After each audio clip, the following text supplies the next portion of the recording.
ఇంకోటి సార్, ఈ కేసుకి సంబంధించి నిప్పులేంది పొగరాదని అంటారు. ఇప్పుడు కంటైనర్లు అనేది గత కొన్ని నెలల నుంచి వినిపిస్తుంది సార్.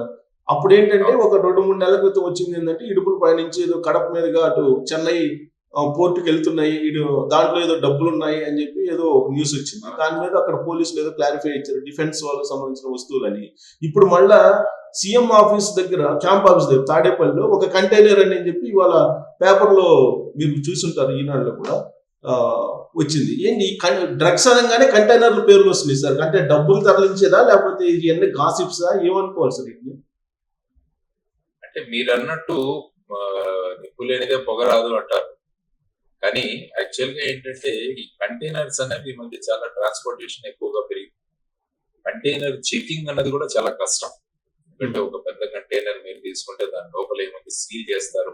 ఆ తర్వాత లోపల ఏ విషయాలు ఉన్నాయని దాన్ని తీసుకెళ్ళడం కూడా చాలా ఇబ్బందికరమే. అంటే ఇన్వెస్టిగేటింగ్ ఏజెన్సీస్ కానీ. తర్వాత ఏంటంటే, సాధారణంగా ఇటువంటి ఇంటర్సెప్షన్స్ అవన్నీ కూడా సోర్స్ ఇన్ఫర్మేషన్ నుంచి వస్తుంటాయి. ఎవరో ఒకరు ఇన్ఫార్మ్ చేస్తుంటారు. అంటే ఆ ప్రదేశంలో ఉన్న వాళ్ళు, ఆ విషయంలో ఇన్వాల్వ్ అయిన వాళ్ళు ఇన్ఫర్మేషన్ ఇస్తుంటారు. కొన్ని చోట్ల పోలీసులే ఇన్ఫర్మేషన్ కూడా డెవలప్ చేస్తారు. ఎందుకంటే అటువంటి డెన్స్ లోంచి, అటువంటి ర్యాకెట్స్ నుంచి మనం ఇన్ఫర్మేషన్ రావాలంటే ఇన్ఫర్మేషన్ కొనుక్కోవాల్సి వస్తుంది. అక్కడ సోర్సెస్ వాళ్ళు ఏర్పరుస్తారు. సో ఆ విధంగా వస్తున్నప్పుడు ఈ రోజు మీరు చెప్పిన కంటైనర్ అయితే మార్నింగ్ ఇప్పుడు పేపర్లో తీసుకుని గ్లాన్స్ చేసినట్టు నాకు గుర్తు. సో ఆ విధంగా చేసుకుంటుంటే, ఇది కూడా ఎలక్షన్ వాతావరణం మీద ప్రతి ఒక్కరు ఇంకొకరిని డిఫైన్ చేసే ప్రయత్నాలే చేస్తుంటారు. అది కూడా క్రైమ్ కు రిలేట్ చేయగలిగితే, ఎందుకంటే ప్రజలకు 3 విషయాల్లో చాలా ఇంట్రెస్ట్ ఉంటుంది: సినిమా, క్రికెట్, క్రైమ్. ఈ 3 విషయాలు కనుక పబ్లిక్ చాలా ఇంట్రెస్టింగ్ గా చూస్తారు. కాబట్టి ఇప్పుడు ఎన్నికల సందర్భంలో ప్రతి పార్టీ కూడా ఇతర పార్టీని ఏదైనా క్రైమ్ కు రిలేటెడ్ అని చెప్పేసి వాళ్ళని కనుక అందులో ఇన్వాల్వ్ చేయగలిగితే ఒక ప్రజల్లో ఒక ఏహ్య భావాన్ని డెవలప్ చేయొచ్చు అన్నది వాళ్ళు చేస్తుంటారు. కాబట్టి వీటన్నిటికీ ఎక్కడైతే డౌట్ వస్తుందో, ఈవెన్ పొలిటికల్ పార్టీలు కూడా ఓపెన్ గా వచ్చి చెప్పాలి, మేము ఎవరు ఇన్వాల్వ్ లేదు, కావాలంటే మేము ready for cooperation with investigating agencies కూడా అని వాళ్ళు ఓపెన్ గా చెప్పగలిగారు. లేకుంటే ఏమవుతుందంటే, ఈ ఆరోపణలు ప్రత్యారోపణల వల్ల బేసిక్ రాజకీయాలకి ఒక చెడ్డ పేరు వచ్చే ప్రమాదం ఉంది. అంటే రాజకీయాల్లో ఇటువంటి వ్యక్తులే ఉంటారు, ఇటువంటి విషయాలు చేస్తే తప్ప రాజకీయాల్లోకి రాకూడదు. ఈ విధంగా ఒక రాజకీయాలకు కూడా ఒక పర్టికులర్ క్లాస్ ఆఫ్ పీపులే వాళ్ళు ఇందులో రాజకీయం చేయడానికి వాళ్ళు సమర్థులు అన్న భావన వచ్చినప్పుడు ఏమవుతుందంటే, మిగతా వాళ్ళు దీని నుంచి భాగస్వామ్యం తీసుకోవడానికి వెనకాడతారు. అందుకని మేము జై భారత నేషనల్ పార్టీ ప్రధానంగా తీసుకురావడానికి అదే ఉద్దేశం. అంటే ఈ మోసపోసిన రాజకీయాలు ఏవైతే ఉన్నాయో వాటి నుంచి బయటికి తీసుకొచ్చి యువతరానికి పెద్ద పెట్టున మనం పీఠం వేసి మార్పు రాజకీయ దిశగా రాష్ట్రాన్ని, దేశాన్ని తీసుకువెళ్లాలన్నది ప్రధానమైన ఉద్దేశం. సార్, ఈ ఎపిసోడ్ లో మొదటి నుంచి గమనిస్తే కనుక సార్, ఈయన ఏదో డ్రగ్స్ ఏదో స్మగ్లింగ్ చేసి దాని రూపంలో కంటైనర్ల కొద్ది డబ్బులు ఏదో పోగేస్తున్నారు జగన్మోహన్ రెడ్డి, నెక్స్ట్ ఎలక్షన్ కి ఈ డబ్బుతోటే వెళ్తున్నారు, ఇలాంటివన్నీ చెప్తూ ఉన్నారు. ఇది ఎగ్జాగరేషన్ అనుకోవాలా, లేదంటే నిజం లేకపోలేదు అనుకోవచ్చు? ఏంటంటే ఇవన్నీ కూడా డౌట్లకు దారిది. ఒక డౌట్ ఎందుకంటే ఏదైనా ఒక మన ప్రొసీజర్ వల్ల కూడా వస్తుంది. ఫర్ ఎగ్జాంపుల్ మీరు చూసుకుంటే, మన రాష్ట్రంలో మొన్నటి వరకు liquor sales only through cash పెట్టారు.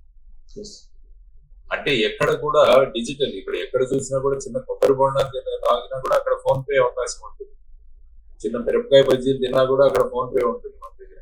కానీ ఇంత పెద్ద మొత్తం జరుగుతున్న లిక్కర్ సేల్స్ లో క్యాష్ తప్ప మిగతా ఏవి తీసుకోమంటే అది కూడా డౌట్ వస్తుంది. అంటే ఈ విధంగా క్యాష్ సేల్ తీసుకుని డబ్బులు ఎక్కడైనా వీళ్ళు దాచుకుంటున్నారా అది కూడా అనుమానాలకు దారి తీస్తుంది. ఏదైనా అనుమానానికి దారి తీయడానికి మన ప్రవర్తన కూడా ప్రధానమైన కారణం అవుతుంది. అందువల్ల మీరు అన్నట్టు ఈ డబ్బుల కట్టలు ఎక్కడి నుంచి వచ్చాయి, లిక్కర్ నుంచి వచ్చిందా లేకుంటే ఎక్కడి నుంచి వచ్చిందన్న డౌట్ మనలో ఉండడం సజాసరిగా అవసరం. అందువల్ల ప్రభుత్వాలు చెప్పాలి, ఎందుకు మేము క్యాష్ లోనే తీసుకుంటున్నాం, మేము ఎందుకు డిజిటల్ పేమెంట్స్ యాక్సెప్ట్ చేయట్లేదని గవర్నమెంట్ రావాలి ముందు. అలా ముందుకు రానప్పుడు ఇటువంటి అనుమానాలు వచ్చినప్పుడు దాన్ని కూడా ఫేస్ చేయాలి. సార్, కొన్ని వింటుంటే సార్, కొన్ని వింటుంటే కనుక ఒక రకమైనటువంటి ఆందోళన, ఒక రకమైనటువంటి భయం లాంటివి కూడా ఏర్పడుతుంది. ఎందుకనంటే ఆర్గనైజ్డ్ క్రైమ్ అనేది ప్రభుత్వంలో ఉండేటువంటి పెద్దలే చేస్తున్నారు తెర వెనుక చీకటి కోణాలలో అని చెప్పి ప్రతిపక్షాలు చాలా సందర్భాలు చెప్తూ ఉన్నాయి. ఇలాంటి విన్నప్పుడు ఒక బాధ్యతాయుతమైనటువంటి పౌరులుగా ఏదైనా జరుగుతుందా అలాంటిది అనేటువంటి ఒక ఆందోళన వస్తుంది. నిజంగా అలాంటి పరిస్థితి ఉందంటారా ఏపీలో? అంటే ఏంటంటే గత ప్రభుత్వంలో చూసుకుంటే అప్పుడు కాల్ మనీ ర్యాకెట్ అని కూడా ఒకటి జరిగింది. అవును. కాల్మనీ సెక్స్ అప్పుడు కూడా ర్యాకెట్. కాల్ మనీ దీంట్లో కూడా చాలా మంది ప్రభావితులయ్యారు, చాలా మంది ఆత్మహత్యలు చేసుకునే పరిస్థితి కూడా వెళ్ళారు. అందులో కూడా ఏంటంటే చాలా మంది ప్రభుత్వంలో ఉన్న వాళ్ళు ఇన్వాల్వ్, లేకుంటే ఒక పర్టికులర్ పార్టీ వాళ్ళు ఇన్వాల్వ్ అన్నారు. ఇప్పుడు మీరు చూసుకుంటే ఈ విధంగా గడుస్తుంది. ఎప్పుడైతే ఆర్గనైజ్డ్ క్రైమ్ లో రాజకీయం వచ్చేసరికి ఏమవుతుందంటే రాజకీయ నాయకులు దాంట్లో భాగస్వామ్యం నుంచి, ముఖ్యంగా పాలక పక్షాల్లో ఉన్న వాళ్ళు ఇందులో భాగస్వామ్యం చేస్తే ఏమవుతుందంటే పోలీస్ యంత్రాంగం కూడా వీళ్ళ అనుసరణల్లో పనిచేస్తుంది కాబట్టి వాళ్ళ ఇన్వాల్వ్మెంట్ కూడా ఉంటుందా అన్న డౌట్ ప్రజల్లో వచ్చే అవకాశం ఉంది. అందువల్ల ఏంటంటే when government it self is involved in organised crime that becomes very very serious. కాబట్టి ఆ విధంగా ఉండకుండా ఉండాలన్నది ప్రధానమైన అంశం. ఎందుకంటే ఆర్గనైజ్డ్ క్రైమ్ ని కంట్రోల్ చేయాల్సిన బాధ్యత మన అందరి మీద ఉంది, ముఖ్యంగా పోలీస్ వ్యవస్థ మీద ఉంది. కాబట్టి ఇప్పుడు ప్రభుత్వంలో ఉన్న వాళ్ళే ఆర్గనైజ్డ్ క్రైమ్ తో ఇన్వాల్వ్ అవుతే మరి సినిమాల్లో చూపిస్తుంటారు, ఆ విధంగా చూపించేవన్నీ నిజాలే అన్న డౌట్ కూడా ప్రజల్లోకి వచ్చే అవకాశం ఉంది. ఎందుకంటే గవర్నమెంట్స్ ఎప్పుడు కూడా ఆర్గనైజ్డ్ క్రైమ్ మీద ఉక్కుపాతం. మొన్న ఒక పోస్టర్ చూశాను సార్, దాని క్యారికల్చర్ సోషల్ మీడియాలో వైరల్ అవుతుంది. జగన్మోహన్ రెడ్డి రిషికొండ మీద నుంచొని ఉంటారు, నుంచొని బైనాక్యులర్ తోటి ఇలా చూస్తుంటారు అనమాట. ఏది డ్రగ్ షిప్ ఎక్కడి వరకు వచ్చింది అని బైనాక్యులర్ తోటి చూస్తూ ఉంటారు. అలాంటివి చూసినప్పుడు నిజంగానే అలాంటి పరిస్థితి ఏమైనా వస్తుందా, దీంట్లో ఏమైనా నిజం ఉందా, నిజం లేకుండా ఇలా గాసిప్స్ క్రియేట్ చేస్తున్నారా అనేటువంటిది అనిపిస్తుంది. అది ఏమనుకోవాలి అలాంటి జనరల్ గా? ఇప్పుడు ఎక్కడైనా ఒక లింక్ దొరకగానే అదే అన్నాను మీకు, ముఖ్యంగా ఎన్నికల వాతావరణంలో ప్రతి విషయాన్ని కూడా ఎన్నికలకు ఉపయోగంగా ఎదుటి వ్యక్తులను కొడుకు చల్లే విధంగా కూడా అన్ని పార్టీలు పనిచేస్తుంటాయి. సో ఆ విధమైన మీరు చెప్పినట్టు సోషల్ మీడియా ఏమైపోయిందంటే దానికి ఒక లిమిట్ ఉండదు. మన క్రియేటివిటీని కూడా బయటికి తీసుకురావడానికి, తర్వాత ఏంటంటే ముఖ్యంగా వ్యూస్ వల్ల ఆదాయం వచ్చే వ్యవస్థ ఉంది కాబట్టి సోషల్ మీడియాలో. కాబట్టి దాన్ని ఎంత సెన్సేషనల్ చేస్తే అన్ని వ్యూస్ వస్తే అంత డబ్బు మనకు వస్తుంది, మానిటైజేషన్ అవుతుంది అన్న ఒక కాన్సెప్ట్ కూడా రావడం వల్ల ఈ మధ్య సోషల్ మీడియాలో అనేక విషయాలు జరుగుతున్నాయి. కానీ ఒక సర్వేలో ఏం తెలియదంటే సోషల్ మీడియాలో ఉన్న వచ్చే ప్రతి విషయాన్ని కూడా నిజమనే 90% మంది నమ్ముతారు. దానివల్ల ఏమవుతుందంటే మెయిన్ స్ట్రీమ్ మీడియా కన్నా ఇప్పుడు సోషల్ మీడియా ప్రభావం ప్రజల్లో చాలా ఎక్కువైపోయింది. సో దాన్ని ఉపయోగిస్తూ, ఎందుకంటే సోషల్ మీడియాలో పెట్టడానికి అట్లీస్ట్ మెయిన్ స్ట్రీమ్ మీడియాలో మీకు ప్రిన్సిపల్స్ ఆఫ్ జర్నలిజం కానీ, ప్రెస్ ఇన్ఫర్మేషన్ బ్యూరో కానీ, లేకుంటే ప్రెస్ కౌన్సిల్ కానీ, ఇవన్నీ కొన్ని నామ్స్ ఉంటాయి. ఆ నామ్స్ ను ఫాలో చేసి మనం పాటించాలి. బట్ సోషల్ మీడియాలో ఏముందంటే there are no particular norms.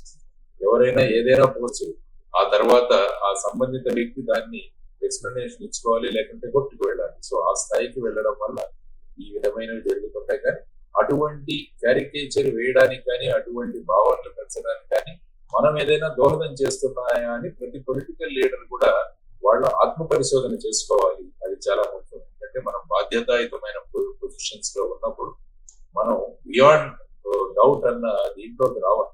ఆ విధమైన బిహేవియర్ ఉండాలి. అప్పుడే అంటే దాని వెనక ఏంటంటే ఇంటర్నేషనల్ క్రైమ్ కి ఆంధ్రప్రదేశ్ ఒక హబ్ గా మారింది అనేటువంటి కాన్సెప్ట్ లో వాళ్ళు దాన్ని క్రియేట్ చేసేసారు.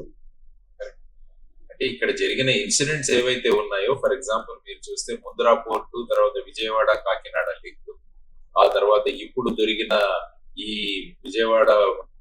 విశాఖపట్నంలో ఈ డ్రైడ్ ఈస్ట్, ఆ తర్వాత ముఖ్యంగా ఏజెన్సీ ప్రాంతాలలో అక్కడ ఆ గంజా కల్టివేషన్ జరగడం, తర్వాత పెద్ద మొత్తంలో ఈ గంజా అన్నది ఈవెన్ గ్రామాల్లో కూడా వెళ్ళడం, ఇటువంటి కేసులు మనం పరిశీలిస్తుంటే ఏమవుతుందంటే మీరు అన్నట్టు ఆ విధమైన అనుమానం రావడానికి దారి తీస్తుంది ఖచ్చితంగా. There is no doubt about. ఆ తర్వాత పోర్ట్స్ కూడా ప్రైవేటైజ్ అవుతున్నాయి. ప్రైవేట్ అయిన పోర్ట్లలో ఇంత సెక్యూరిటీ ఉంటుందా? మరి ప్రైవేట్ పోర్ట్స్ లో ఈ విధంగా, అంటే ముంద్రా పోర్ట్ ముఖ్యంగా నేను మాట్లాడుతున్నాను. సో అందులో పట్టుబడినవి ఎన్ని అయితే పట్టుబడినవి ఎన్ని అన్నది కూడా డౌట్ వస్తుంది. ఇప్పుడు ఈవెన్ వైజాగ్ విషయంలో కూడా చెప్తున్నారు కదా సార్. ఇప్పుడు డ్రై ఈస్ట్ వచ్చిన తర్వాత, ఇప్పుడు డ్రగ్స్ పట్టుకున్న తర్వాత అసలు ఆల్రెడీ మంత్లీ 2-3 షిప్స్ వస్తున్నాయి అని చెప్పి ఏదో అనుమానం వ్యక్తం చేస్తున్నారు సిబిఐ అనేది కూడా వస్తుంది న్యూస్. ఒక 63 కంటైనర్లు ఐ థింక్ ఇదే కంపెనీ ఇంతవరకు ఇంపోర్ట్ చేసుకుంది అని అన్నారు. మరి దాంట్లో ఏమొచ్చింది, ఎక్కడికి వెళ్ళింది, ఇదంతా కూడా ఇన్వెస్టిగేట్ చేయాల్సిన బాధ్యత ఉంది సిబిఐ. ఎందుకంటే ఆర్గనైజ్డ్ క్రైమ్ ఇన్వెస్టిగేట్ చేసినప్పుడు you have to go in depth. అది కేవలం ఒక అఫెన్స్ మాత్రమే అని కాకుండా ఇట్ ఈస్ ఆర్గనైజ్డ్.